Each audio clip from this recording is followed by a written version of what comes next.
Welcome to the COMC Community Spotlight Show, of course, presented by the great folks at Central Ozarks Medical Center, where your health is their mission. And we've got a Hall of Famer with us today. It is Nick Brucks from Camdenton, right? And you just were inducted into the Missouri Sports Hall of Fame last fall, right? Right. Yeah, it was a big honor to get that phone call. And just to represent the teams that I played for at Camdenton, in college, the teams that I coached for. So it was really special to get that honor. It doesn't get much more special than that. I mean, really, when, you know, in any sport, but really in any business, when you talk about getting into a Hall of Fame, you're talking about the best of the best, right? And there's not many people that get there. So what is that like mentally? What is that? How do you deal with that? How do you adopt that? Yeah, you know, thinking back, like once I got the call, it made me reflect on all the years that I played and I coached. Because as a coach, you know, it's a forward-sided profession. You're always looking ahead to the next game. You're never really taking a tally of your accomplishments. And really as a player too, you know, I was always looking ahead, excited to play the next game.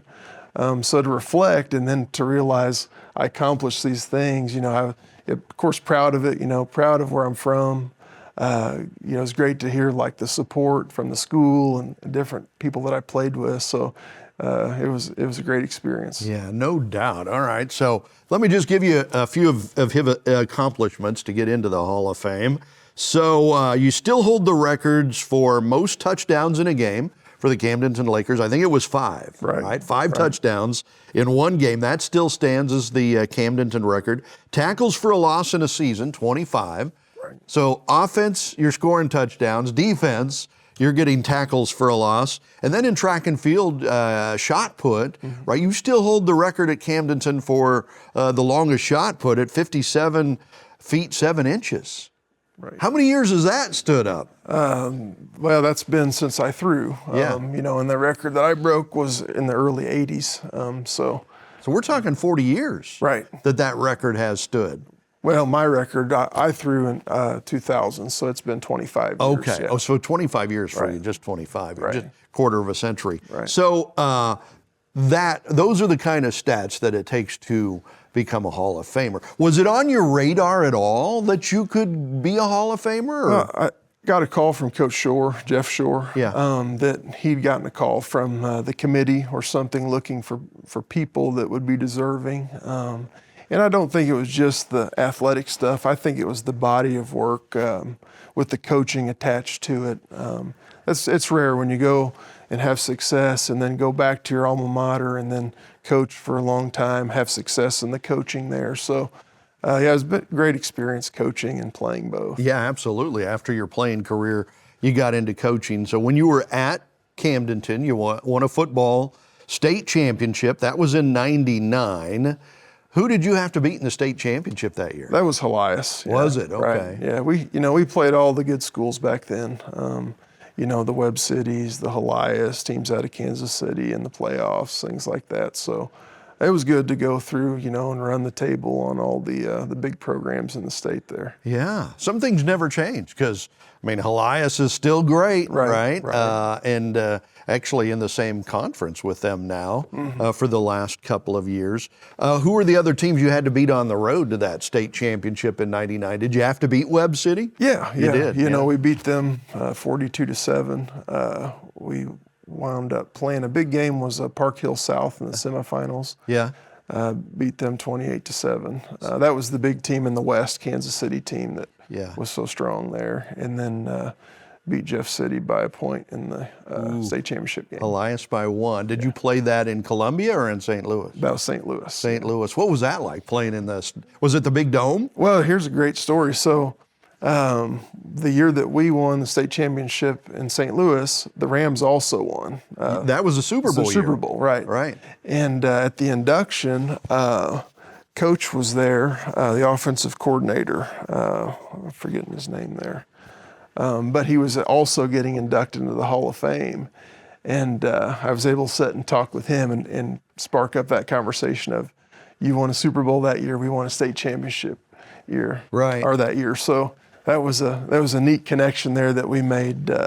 Coach Marks. That's right. Mike Marks, yeah. He was Mr. Everything, Right. offensive football. Offensive, right. The greatest show on turf. There yeah. you go. Right. Absolutely. And Kurt Warner, and Right. those were some fun Right. years So there. I had a by good golly. visit with him Yeah. because he liked to vacation at the lake with his family when he got free time, and I'd of course pick his brain about stuff with football or whatever. Just interesting to listen with somebody with that experience. It's hard for us old people. I'm not calling you old, but to me that just seems like it was yesterday. Right. And that was '99. That was Right. like 30 years ago. So. Right.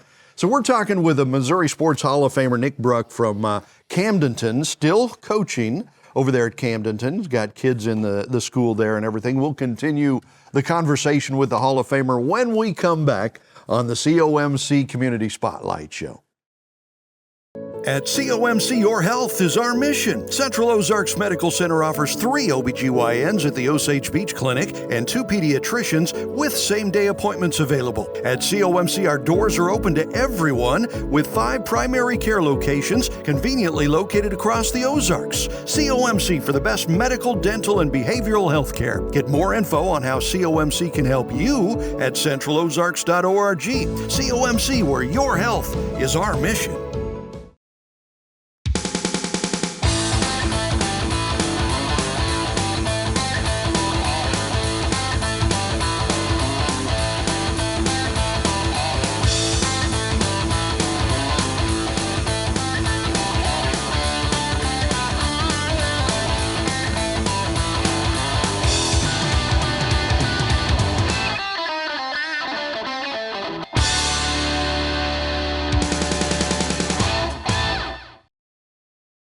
Welcome back to the COMC Community Spotlight Show. We're talking with Hall of Famer Nick Brucks, Camdenton High School. So you win a state championship. You set all these school records when you were at Camdenton. A lot of those still stand today.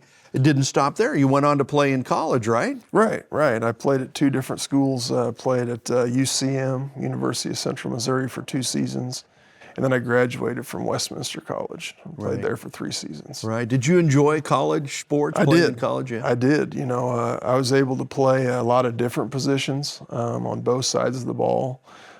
Defensively, I played defensive tackle, defensive end, and linebacker. And then on offense, I played fullback and tight end, and I was even a backup punter. So Wow. I did a lot of different things. So. Yeah, a lot of different talents there.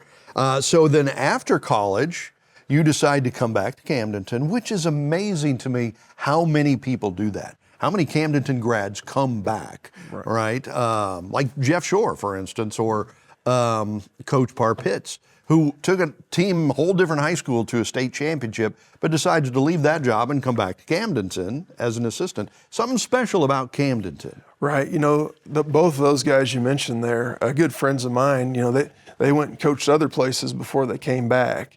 And the day I got hired at Camdenton, I had an offer to go coach at Versailles. Okay. But I had an interview later that afternoon at Camdenton. So I wanted to be sure that, I didn't get offered a position at Camdenton first, and then they called me and offered me a position. So the kind of rest is history there. Right. 20 years Much later. to Versailles' chagrin. Right. I'm sure. Yeah, they've had a few tough years up there. What is it about Camdenton that makes people want to come back? It's home for me. Growing up there, having family in the area, dating all the way back before the lake was came in, back in the 30s. Yeah. So that's special to me to have that much family ties to the area.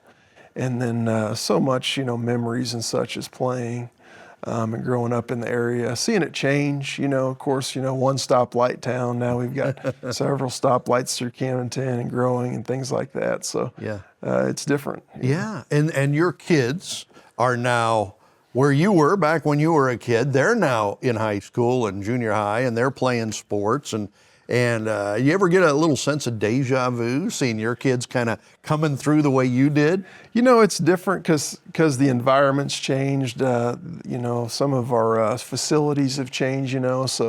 So it's a little bit different. The kids go to school in different buildings, things like that there. So I don't reflect too much of that comparison. I just try to enjoy the moment of being a parent and supporting what they're doing. Yeah, and so much so that you've kind of backed off in your coaching career a little bit to try to spend more time with your kids and watching your kids and doing what they're doing. Right. For the first 20 years, I coached 2 sports, track and football both.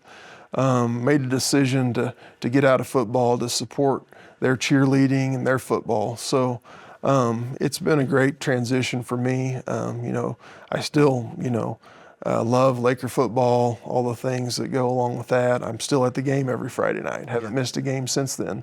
But I just viewing the game through a different lens. Yeah, and it helps with the kids sometimes when you're not coaching them. You're just being a parent. Right. That sometimes makes it better. Some coaches can pull that off. Some coaches can't. You've had a lot of amazing success as a coach at Camdenton. We talked about the football stuff, but go back and add up all the accomplishments coaching. We've got 14 district titles, 5 district runner-ups, 4 top 4 state finishes, and 2 state championships. Right. That's pretty big. Yeah, over 2 decades and the success that we've had in our sports programs.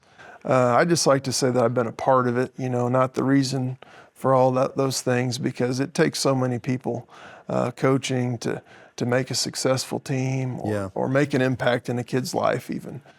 So that's really what I'm encouraged, about what I've done is just been a part of so much success, to give back. Yeah. Because I felt like so many coaches that I had, they gave back to me, and I just try to pay it forward. It's huge, isn't it? Yeah. So we talked about your kids coming up through, and from what I understand, you have an amazing wife who might be your biggest fan. Right. How cool is that? Is that a big part of your success? It is. She teaches art in the high school also. And she's been with me, all the way back to graduating from Camdenton together, and then going off to college. And then we actually got married before I technically graduated. I was doing my student teaching. Yeah. But she was supporting me all through my college football. And then, of course, my coaching. And then she decided she wanted to work for the school, too, to be closer with family. So she's been there the whole way. It's been awesome. That is awesome. Boy, you don't get that story in today's society very often. It's really cool when you hear that. That's fantastic. Okay, so I want to go back to the Hall of Fame induction, right? You get the call. You have to go to the induction ceremony. Was it surreal when they called your name and you go up on stage and all of a sudden you're in the Hall of Fame? It was exciting. Like I said, to honor the teams that I played for and the guys that I've coached with and the kids that I've coached, to get the praise from them. It's a collective effort, any team, so to represent our school, the colleges, those guys that reached out, I'm proud to do that. Yeah, no kidding. And we're down to our last minute and a half here, but you're not just a big, tough sports guy. I guess you're a musician too. Right. What kind of a musician are you? Well, one of the things I picked up in college was a guitar. Oh. And I learned how to play that. So that's really one of my hobbies, one of my passions is playing guitar. Even through the coaching days, the kids that I coached, I was able to play songs for them on Thursdays before football games to try to get them excited about Friday nights. And it's one of my, kind of my things that I'll do, I think, in the future is try to play the different establishments around the lake and, go out on my own that way. So I can just see it in lights. Nick Brucks, Hall of Fame music or something like that, right? Yeah, like I said, it's relaxing to me. It's a hobby. I love Norton, doing it. Is it like a rock and roll guitar or is it acoustic or what is it? It's acoustic. I tell people I play everything from 1960 to now. Anything that comes out that I hear on the radio now, that's kind of my range of music that I play. But, man, I'm going to have to keep my eye out for that. Right. We'll have to go see that. Yeah, like I said, I've been around already playing. I played at graduation at Camdenton one year. I've played at different bars, different weddings, different kind of birthday parties, all different kind of things already. So that's one of the things I like to do. So cool. Thank you, sir, for coming by and sharing your stories. Nick Brucks, Missouri Sports Hall of Famer from Camdenton. Thank you. And thank you for joining us for the COMC Community Spotlight Show.